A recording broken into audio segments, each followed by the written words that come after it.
Subscribe and share my channel Sudarsana.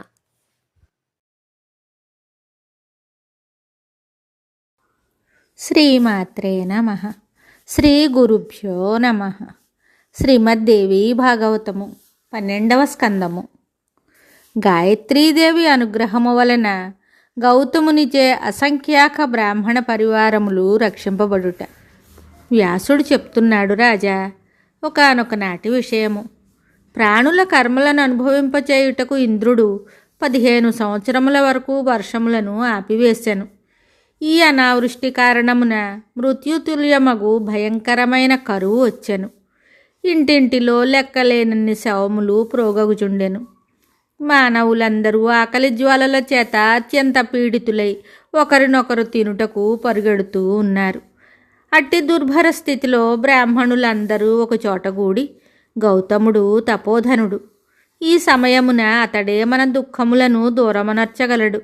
అందువలన మనమందరము కలిసి ఇప్పుడు అతని ఆశ్రమమునకు వెళ్ళుదము. ఇప్పుడు ఆ మునీంద్రుడు తన ఆశ్రమమున గాయత్రిని ఉపాసించుచుండును. ఇప్పుడు కూడా అతని ఐశ్వర్యము సుశోభితమై ఉన్నదని వినుచున్నాము. అనేక ప్రాణులు ఇప్పటికే అక్కడికి చేరుకున్నవి అని పరస్పరము ఆలోచించారు. ఇట్లు తలంచి ఆ బ్రాహ్మణులందరూ అగ్నిహోత్ర సామగ్రిని, కుటుంబీకులను, గోధనమును, దాసదాసీజనములను వెంటబెట్టుకుని గౌతముని ఆశ్రమానికి తరలి వెళ్ళారు. కొందరు తూర్పు నుండి, మరికొందరు దక్షిణ దిశ నుండి, ఇంకా కొందరు పశ్చిమ దిశ నుండి, ఇంకా కొందరు ఉత్తర దిశ నుండి, అనేక దిశల నుండి చాలామంది బ్రాహ్మణులు అక్కడకు చేరుకున్నారు. విస్తృతమగు బ్రాహ్మణ సమాజమును చూసి గౌతముడు వారికి నమస్కరించాడు. ఆసనాది ఉపచారములతో ఆ బ్రాహ్మణులను సత్కరించాడు.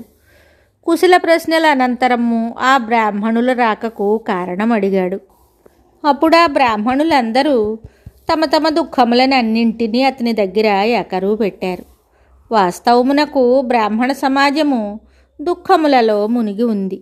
దుఃఖితులైన వారందరినీ చూసి మునివరుడు వారికి అభయం ఇచ్చాడు. అతడు ఇలా చెప్తున్నాడు, విప్రులారా, ఈ ఆశ్రమము మీది. నేను ఎప్పటికీ మీ దాసుడనే. నా వంటి దాసుడుండగా మీరు చింతించనవసరము లేదు. ఇప్పుడు తపోధనులు బ్రాహ్మణులైన మీరు నా ఆశ్రమమునకు ఏతెంచుట వలన నేను కృతకృత్యుడనైతిని. మీ దర్శన మాత్రముననే పాపములన్నీను పుణ్యములుగా పరిణమించును. అట్టి బ్రాహ్మణులు మీ చరణకమల ధూళిచే నా గృహమును పవిత్రమనరించుచున్నారు. మీ అనుగ్రహము వలన నేను ధన్యుడనైతిని. నాకు తప్ప ఇంకెవరికైనా ఇట్టి సౌభాగ్యము ప్రాప్తించగలదా? సంధ్యాజపములను, పారాయణములను అనరించు ద్విజగణములైన మీరందరూ సుఖముగా ఇక్కడ నుండి నన్ను అనుగ్రహించండి. వ్యాసుడు చెప్తున్నాడు, రాజా, మునివరుడగు గౌతముడు ఇట్లు బ్రాహ్మణులనందరినీ ఊరడించెను. భక్తిపూర్వకముగా వినమ్రుడై భగవతి గాయత్రిని ప్రార్థింపసాగాను. దేవి, నీకు ప్రణామము. నీవు మహావిద్యవు, వేదమాతవు, పరాత్పర స్వరూపిణివి. వ్యాహృతి మొదలగు మహామంత్రములు, ప్రణవము నీ రూపము. హ్రీం రూపమును ధరించిన దేవివగు నీకు నమస్కరించుచున్నాను. స్వాహా స్వధా రూపములతో శోభిల్లుదానవు. సకల కోరికలను ప్రసాదించుటయందు నేర్పరివి.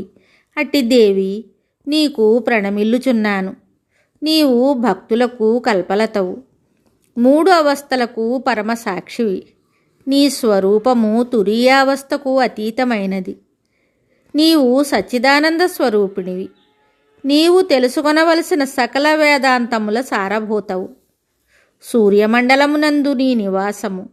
ప్రాతకాలమున నీవు బాలసూర్యునితో సమానమైన రక్తవర్ణము గల కుమారివి.